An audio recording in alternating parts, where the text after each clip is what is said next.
बहुत बहुत धन्यवाद। निस्सीम ब्लैक एक अंतर्राष्ट्रीय स्तर पर प्रशंसित संगीतकार हैं।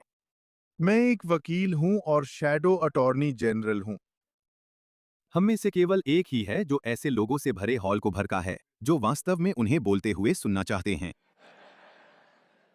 वो शानदार था निस्सीम। मेरी शुभकामनाएं हैं कि आप और आगे बढ़ें। अब तक यरूशलेम में मेरे लिए ये 24 घंटे कमाल के रहे हैं।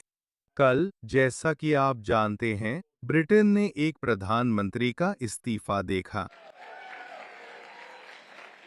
सिर्फ 2 साल बाद ही जब उन्होंने ऐतिहासिक आम चुनाव जीता था। और आज वेस्टमिंस्टर पहले से ही इस बात पर ध्यान केंद्रित कर रहा है कि केयर स्टारमर की जगह कौन ले सकता है।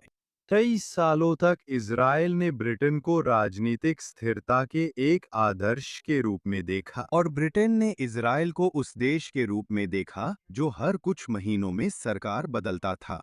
पिछले कुछ महीनों की घटनाओं को देखकर और खासकर पिछले 24 घंटों को अब मुझे पूरी तरह से यकीन नहीं है कि किस देश को किसके लिए उदाहरण बनना चाहिए।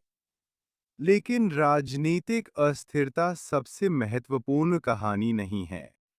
मुझे इससे कहीं ज्यादा चिंता इस बात की है कि हाल की घटनाएं हमें लोकतांत्रिक समाजों की सेहत के बारे में क्या बताती हैं, और खासकर यहूदी समुदायों की स्थिति के बारे में, चाहे वह यूके में हो या पूरे पश्चिमी देशों में। कल दोपहर वेस्टमिंस्टर में ब्रिटिश संसद के सदस्यों ने एक याचिका पर बहस की जिसमें यूके की राजनीति और लोकतंत्र पर, जैसा कि प्रस्ताव में कहा गया है, इजराइल समर्थक प्रभाव की जांच की मांग की गई थी। अब मुझे स्पष्ट रूप से कहने दीजिए। संसद को कठिन मुद्दों पर बहस करनी चाहिए। मुक्त समाज तर्क वितर्क पर निर्भर करते हैं।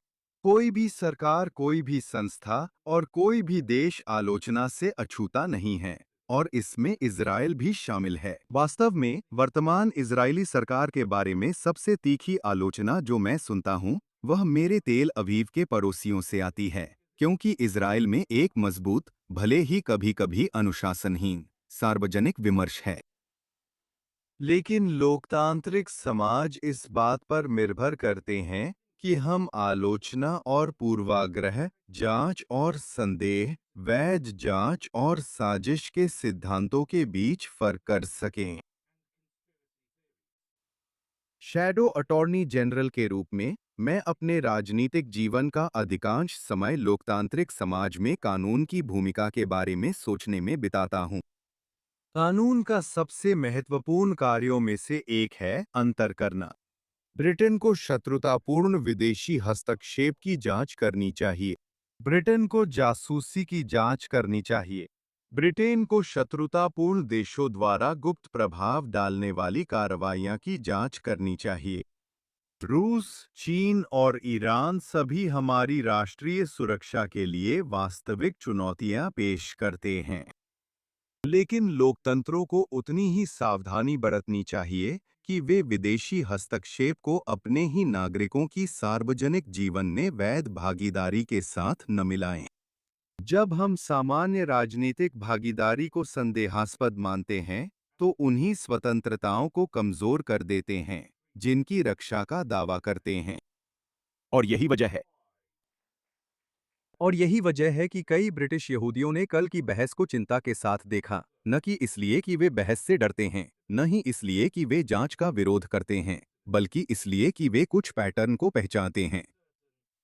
भाषा बदल जाती है, राजनीतिक संदर्भ बदल जाता है, निशाने बदल जाते हैं। फिर भी अंतर्निहित संकेत कभी-कभी आश्चर्यजनक रूप से एक जैसा लगता है। ये धारणा कि यहूदी या यहूदी राज्य से जुड़े लोग छुपा हुआ प्रभाव रखते हैं, जिसकी विशेष जांच की आवश्यकता है, कोई नया आरोप नहीं है। यह इतिहास के सबसे पुराने झूठों में से एक है।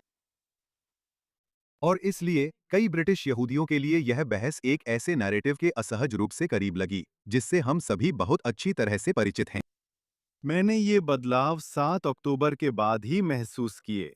आपने शायद मेरा वह भाषण देखा होगा, जिसमें मैंने इजरायली सेना में सेवा कर रहे लोगों, जिनमें से कुछ मेरे बहुत करीबी थे, और अपनी बेटी को लेकर अपनी चिंताओं के बीच तुलना की बात की थी। लंदन में लंदन अंडरग्राउंड में मगन डेविड यानी डेविड का सितारा पहनना, और मैं अपनी जिंदगी में पहली बार उसके लिए चिंतित था। और ये सोच मेरे लिए नई थी। ऐसा नहीं था कि ब्रिटेन में पहले कभी यहूदी विरोधी भावना नहीं थी। कोई समाज कभी यहूदी विरोधी भावना से पूरी तरह मुक्त नहीं रहा। लेकिन क्योंकि कई यहूदी ब्रिटिश समाज में अपनी जगह, हमारी जगह को सुरक्षित, स्वीकार्य और बिना विवाद के मानने लगे थे। और बहुत से लोगों ने 7 अक्टूबर के बाद यह महसूस किया कि जिन बातों को हमने हमेशा स्वाभाविक माना था, उन्हें अब पूरी तरह से स्वाभाविक नहीं माना जा सकता। और मुझे लगता है कि तब से अब तक के महीनों में यह सबसे दर्दनाक परिणामों में से एक रहा है। सिर्फ यह नहीं कि यहूदी विरोधी घटनाओं में वृद्धि हुई है, सिर्फ गाली गलौज या डराने धमकाने की बात नहीं है, बल्कि आम यहूदियों के बीच यह भावना है कि उनसे उनके सार्वजनिक जीवन में स्थान को सही ठहराने की उम्मीद की जा रही है, जिस तरह से किसी और से ऐसी उम्मीद नहीं की जाती। और फिर भी मैं आशावादी बना हुआ हूँ। ब्रिटिश यहूदी समुदाय की कहानी यहूदी प्रवासी समुदायों की सबसे बड़ी सफलताओं में से एक है। 350 साल से भी अधिक समय से यहूदी ब्रिटिश राष्ट्रीय जीवन के हर पहलू में योगदान दे रहे हैं। संसद में, कानूनी क्षेत्र में, चिकित्सा में, विज्ञान में, व्यापार में, शिक्षा में, कला में और सार्वजनिक सेवा में। यहूदियों ने केवल आधुनिक ब्रिटेन के निर्माण में मदद नहीं की है, बल्कि उनका योगदान आज भी जारी है। लेकिन चुनौतियां असली हैं, यहूदी विरोधी भावना असली है, कट्टरता असली है, लोकतांत्रिक समाजों पर दबाव असली है। लेकिन यहूदी समुदाय की दृढ़ता भी उतनी ही असली है। और मुझे लगता है कि हमें एक बिल्कुल केंद्रीय बिंदु पर जोर देना चाहिए। यहूदी समुदाय की सुरक्षा केवल यहूदियों का मुद्दा नहीं है। यह यहूदियों को दिया गया कोई एहसान नहीं है। यह कोई रियायत नहीं है। यह कोई विशेष अधिकार नहीं है। यह इस बात की परीक्षा है कि क्या एक लोकतांत्रिक समाज अपने मूल्यों के प्रति सच्चा रह सकता है। जब नागरिक बिना डर के सार्वजनिक जीवन में भाग लेने के लिए स्वतंत्र होते हैं, तब लोकतंत्र फलता फूलता है। यहूदियों की सुरक्षा लोकतंत्र की सुरक्षा से अलग नहीं है।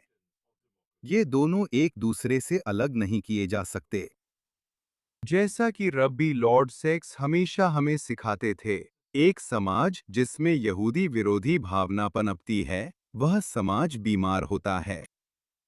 एक समाज जो यहूदी विरोधी भावना को सहन करता है, वह समाज लाइलाज रूप से बीमार होता है।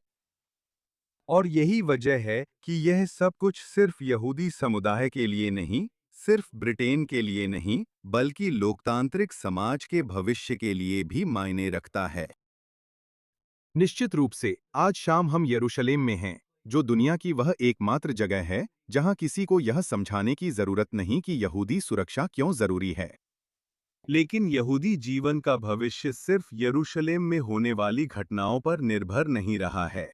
यह इस बात पर भी निर्भर करता है कि लंदन, पेरिस, बर्लिन और न्यूयॉर्क में क्या होता है। और इसलिए हमारा काम है अपनी पहचान में विश्वास रखना, अपनी मूल्यों में विश्वास रखना, कानून के शासन में विश्वास रखना, लोकतांत्रिक संस्थाओं में विश्वास रखना। और यह विश्वास रखना कि 2026 की ऑनलाइन दुनिया में भी सच आखिरकार पक्षपात और साजिश से ज्यादा मजबूत है। चुनौतियां बहुत बड़ी हैं, लेकिन हमारा संकल्प भी उतना ही मजबूत है। और अगर पिछले 3,500 वर्षों का यहूदी इतिहास हमें कुछ सिखाता है, तो वह यह है कि जो लोग बार बार यहूदी लोगों के पतन की भविष्यवाणी करते हैं, उनका सफलता का रिकॉर्ड बहुत ही खराब रहा है। हम इज़राइल चाहिए। धन्यवाद।